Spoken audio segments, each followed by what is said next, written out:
Hello दोस्तों, कैसे हैं आप लोग। आशा करते हैं सभी अच्छे होंगे। आइए हम एक नई मूवी के साथ आप सबके सामने आए हैं। आज की मूवी है द बकिंघम मर्डर्स, जो अभी हाल ही में 13 तारीख को रिलीज हुआ है। तो इसे आप अपने नज़दीकी सिनेमाघर में जाके देख सकते हैं दोस्तों। मूवी के निर्देशक हंसल मेहता हैं और इसके मुख्य भूमिका में हमें करीना कपूर खान, रणवीर बरार, एस टंडन देखने को मिलेंगे। मूवी एक मर्डर मिस्ट्री वाली मूवी है।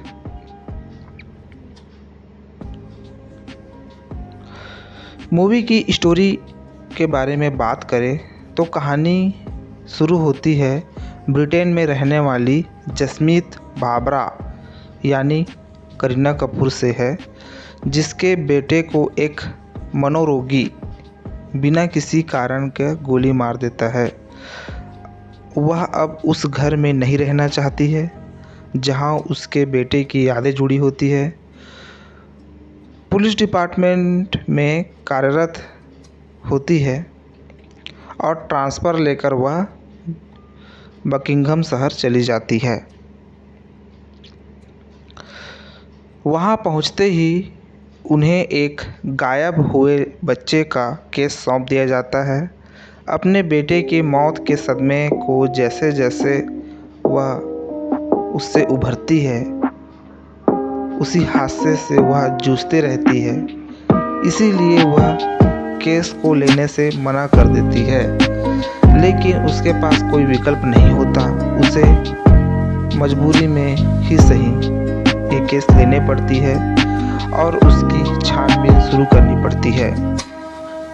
फिल्म की बात करें तो फिल्म देखते समय सबसे पहला ख्याल तो यही आता है कि इसे डिजिटल प्लेटफॉर्म के बजाय सिनेमा घर में क्यों रिलीज की गई। फिल्म का ना ज़्यादा प्रमोशन हुआ, ना ही किसी सितारों का इंटरव्यू हुआ। खैर, फिल्म की कहानी लेखक असीम अरोड़ा, राघव राज कक्कड़ और करिश्मा कपूर ने लिखी है।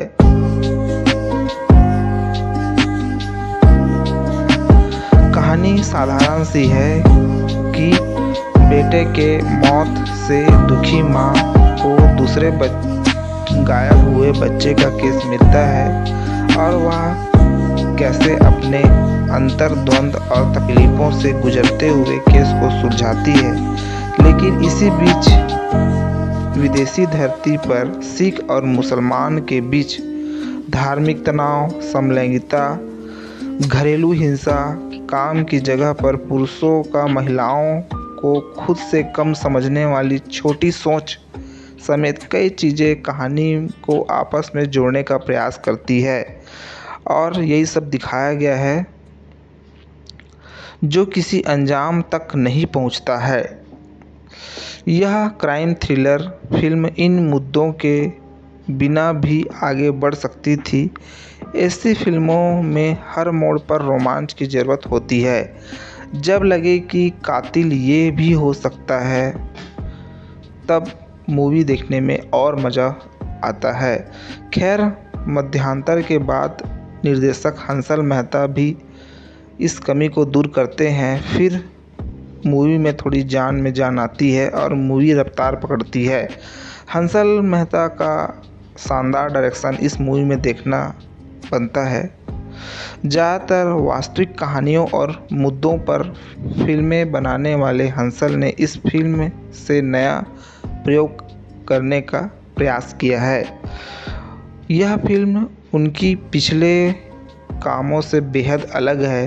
बकिंघम शहर भी एक किरदार की तरह है। फिल्म को वास्तविकता के करीब रखने के लिए फिल्म को हिंदी के साथ साथ इंग्लिश में भी रिलीज किया गया है। तो इसे आप अपने नज़दीकी सिनेमा घर में जाकर देख सकते हैं दोस्तों। और करीना कपूर की एक्टिंग की बात करें तो बहुत ही अच्छा एक्टिंग जैसे उनकी पिछले फिल्म में लगी थी। फिल्म में कई कमियां भी है, जैसे दूसरे डीएनए मैच की रिपोर्ट पहले ही आ जानी चाहिए थी, क्योंकि सदस्य परिवार का करीबी ही होता है जो शक के दायरे में ही था। हालांकि फिल्म का क्लाइमैक्स बहुत ही ज़्यादा रोमांच से भरा हुआ है। अभिनय के बात करें तो करीना कपूर ने बहुत ही ज़्यादा अच्छा काम किया है। बच्चे को खोने का दर्द और असहाय माँ की तरह कुछ न कर पाने का गुस्सा, दोनों ही भावनाओं को भीतर रखकर चेहरे के जरिए दर्शकों को महसूस कराने में बहुत ही ज़्यादा कामयाब हुई है। दूसरे मृत बच्चे के पिता के रोल में सैफ रणबीर बराबर साबित करते हैं कि वह खाने के ही नहीं, अभिनय के मसालों को भी बखूबी समझते हैं। उनकी पत्नी की भूमिका में प्रभलीन संधू को कई भावनाओं को जीने का मौका मिला है, जिनमें उन्होंने प्रभावशाली काम किया है। जैसे जैस के सीनियर अफसर की भूमिका में एस टंडन जचते हैं।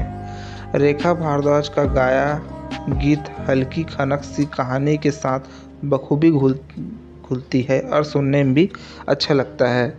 तो इसमें म्यूज़िक काफ़ी एवरेज रहा है। टेक्निकल पॉइंट की बात की जाए तो एमा डेसमैन की सिनेमेटोग्राफी दमदार है। केतन सोडा और नाइट सॉन्ग रिकॉर्ड्स का बैकग्राउंड म्यूज़िक भी काफ़ी मजबूत बनाती है। क्रू और जाने जा जैसी फिल्मों में अपने अभिनय का दमखम दिखाने वाली करीना कपूर वुमेन सेंट्रिक फिल्मों की लीडर बनती जा रही है। हंसल मेहता के निर्देशन में बनी फिल्म द बकिंघम मर्डर्स में उनकी एक्टिंग काफ़ी ज़्यादा अच्छी लगी। महिला बेस्ड मुद्दों पर अब उन्हें कई लीड रोल निभाया है, मगर इस बार करीना एक अलग ही अंदाज में नज़र आई है।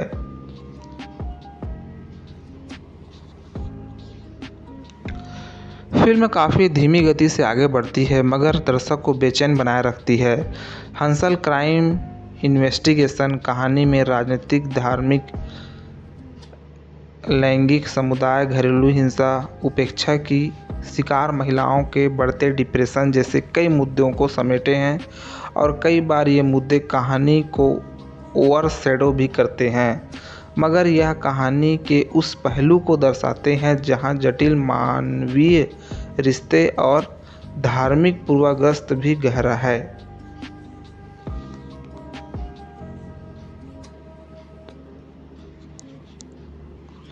तो दोस्तों, ये मूवी मुझे तो बहुत ही अच्छी लगी पर्सनली। आप सब जाइए सिनेमा घर में और देखिए, इसका आनंद लीजिए और बताइए कि ये मूवी आपको कैसे लगी। तो दोस्तों, अगर रेटिंग की बात करें तो इस मूवी को मैं 6.5 आउट ऑफ 10 देना चाहूँगा। आप इस मूवी को देखिए और कमेंट करके हमें ज़रूर बताइए कि आपको ये मूवी कैसा लगा। आज के लिए बस इतना ही। मिलते हैं फिर हमारे नई वीडियो के साथ, नई मूवी के साथ। ठीक है दोस्तों, बाय, धन्यवाद, जय हिंद।